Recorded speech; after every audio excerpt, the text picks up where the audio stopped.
Imagine a lake disappearing, not gradually, not through drought, but in a matter of minutes sucked into a hellish abyss. It sounds like science fiction, right? And yet it really happened. A nightmare come true that left an indelible mark.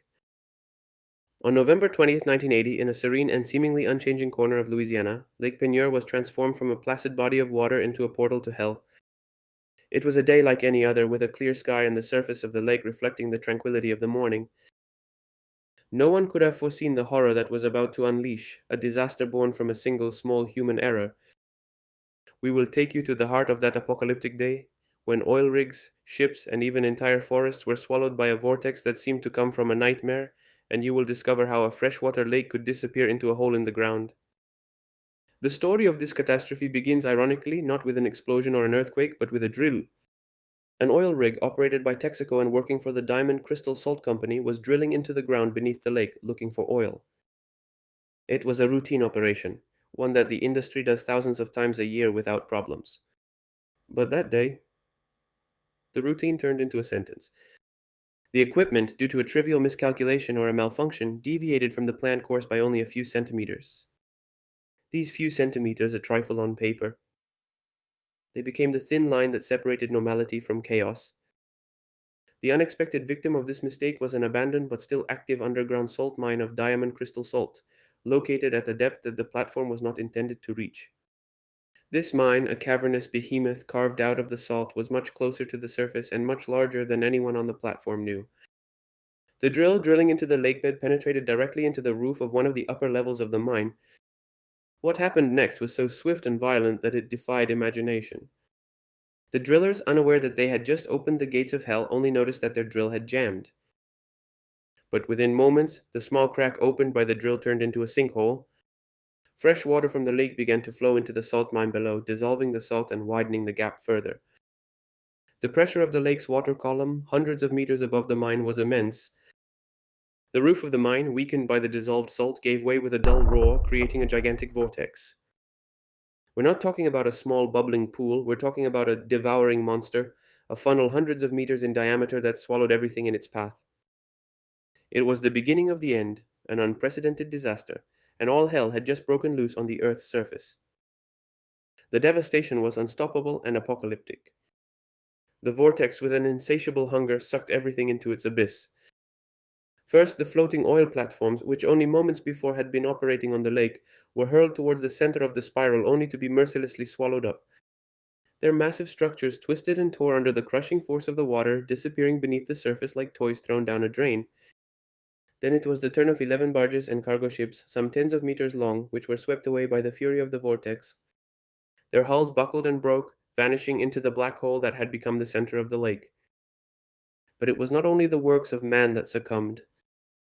The vortex made no distinctions. Centuries-old trees, their roots firmly planted in the earth, were uprooted with unprecedented violence. The forests along the banks were stripped away, and the vegetation, entire floating islands of flora, were swept into the hellish whirlpool, feeding its hunger. Lake Peigneur, once a sparkling body of water and a haven for fishermen, had transformed into a devouring abyss, a veritable black hole that swallowed up its own ecosystem. The most chilling phenomenon was the disappearance of the lake itself. The water, with incredible speed, flowed into the open hole in the mine. It was as if someone had dropped a giant thorn into the bottom of the lake. A freshwater lake with a maximum depth of about 3 meters and a surface area of over 50 hectares was disappearing, sucked in as if into an immense drain. This unnatural outflow, the lake draining into a hole in the ground, was a terrifying sight. The water level dropped dramatically, minute by minute.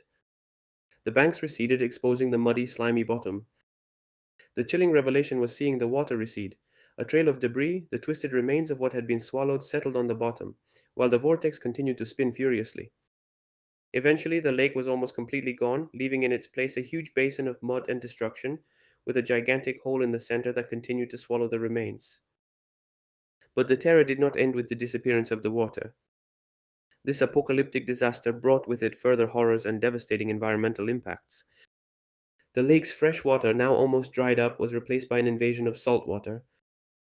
Not from the ocean, but from the mine itself, which, once emptied of fresh water, began to fill with salt water from a nearby canal, the Delcambre Canal, which had been reversed in its direction by the whirlpool. This canal was connected to the Atlantic Ocean. Thus, the entire ecosystem of the lake was irreparably altered. The invasion of saltwater made the lake not only dangerous but also inhospitable to almost all marine life that inhabited it.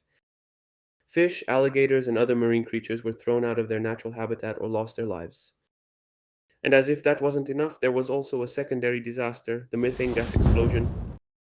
As the water filled the mine cavities, it displaced trapped pockets of natural gas, causing explosions and making the situation even more chaotic and dangerous. Each new event amplified the apocalyptic feeling, transforming what had begun as a simple mistake into a chain of unimaginable events. In the end, amidst the destruction and chaos, an incredible, almost miraculous balance sheet emerged. Despite the scale of the disaster, despite the fact that an entire lake had disappeared, sucked into a hellish abyss that swallowed up platforms and ships, there was no direct loss of life from the vortex. All the workers and fishermen managed to save themselves, often by a hair's breadth, fleeing from the unstoppable fury of unleashed nature. However, the material damage was incalculable, estimated in millions of dollars, a huge blow to the companies involved and to the local economy. But the real price was the permanent and irreversible alteration of the landscape. Lake Peña would never be the same again. Its size, its depth, and even its salinity were changed forever. Lake Peñor has become a powerful symbol, a disturbing warning of human folly when it pushes boundaries, of man who, in his relentless quest, challenges the boundaries of nature without fully understanding the consequences. It is a clear and terrifying example of the implacability of nature when provoked, and of its ability to transform a tiny mistake into a catastrophe of biblical proportions. The legacy of that day, of that vanished lake, is a frightening echo and a warning that still resonates today, reminding us how small and vulnerable we are in the face of the forces we unleash. If this apocalyptic story left you breathless, don't miss our next video.